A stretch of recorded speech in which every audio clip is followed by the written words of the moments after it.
కొంతకాలం క్రితం రష్మిక మందన సల్మాన్ ఖాన్ హీరోగా రూపొందించిన 'సికిందర్' అనే సినిమాలో హీరోయిన్గా నటించింది. భారీ అంచనాల నడుమ విడుదలైన ఈ సినిమా ప్రేక్షకులని బాగా ఆకట్టుకోలేకపోయింది. ఇకపోతే ప్రస్తుతం రష్మిక చేతిలో అనేక క్రేజీ సినిమాలు ఉన్నాయి. ఇదిలా ఉంటే తాజాగా రష్మిక ఓ ఇంటర్వ్యూలో పాల్గొంది.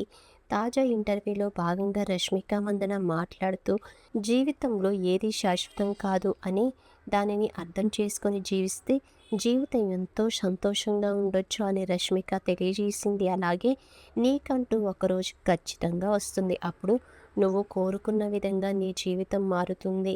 నేను కష్టాల్లో ఉన్న సమయంలో నా స్నేహితులు మరియు నా కుటుంబ సభ్యులు కూడా నాకు అండగా ఉన్నారు. అది నా అదృష్టం. నిజం చెప్పాలంటే కూర్గు లాంటి చిన్న ప్రాంతం నుంచి నేను ఇండస్ట్రీకి వచ్చి ఇంత గొప్ప నటిగా ఎదుగుతానని ఎప్పుడూ అనుకోలేదు అంటూ తాజా ఇంటర్వ్యూలో రష్మిక చెప్పుకొచ్చింది.